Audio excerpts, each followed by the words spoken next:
So for the final step, what we are doing is copying these features into our spaces that we've provided ourselves with. So for example, I've got this little space over here for my eye. So I can see that like I've got this little edge that kind of comes up before it. I've got this curve that kind of rounds out, and I'm looking at like the triangle shape that I'm leaving behind, and I know that my lid comes up and touches. I've got this little triangle that's left behind here, and so I'm just like using this to help me draw this shape more accurately. So I've got my tip of the point of the eye here. We're just kind of rounding that out.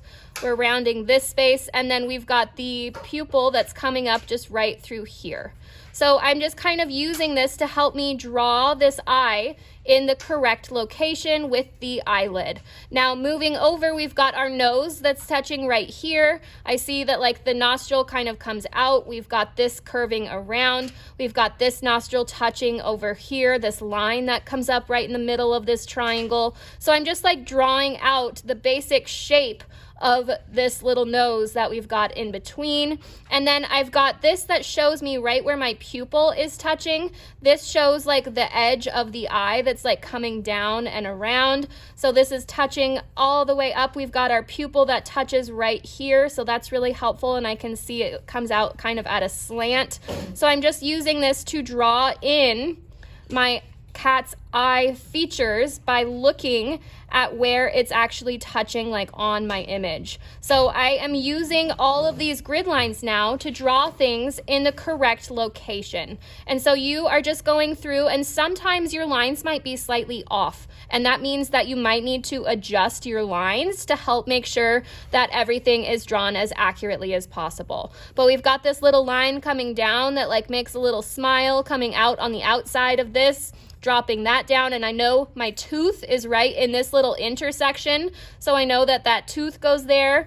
This mouth wraps around, and I know that this tooth goes here. So it just makes it so much easier to be able to draw this quite quickly. And I know that my teeth coming down are all in like this row, and then right at this point is where it wraps around and kind of comes up, and this tooth is touching on this line.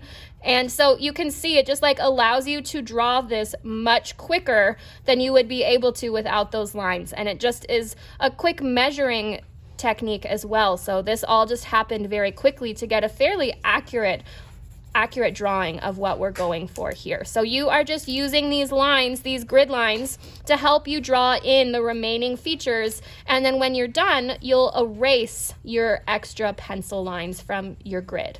So we're just going through and looking to see all of these details, like this little cheek is on the outside of that line, so I'll draw it on the outside of that line. And I've got this little stripey coming in, so I'm gonna add this little stripey. And so we're just using these lines to help us draw this as accurately as possible.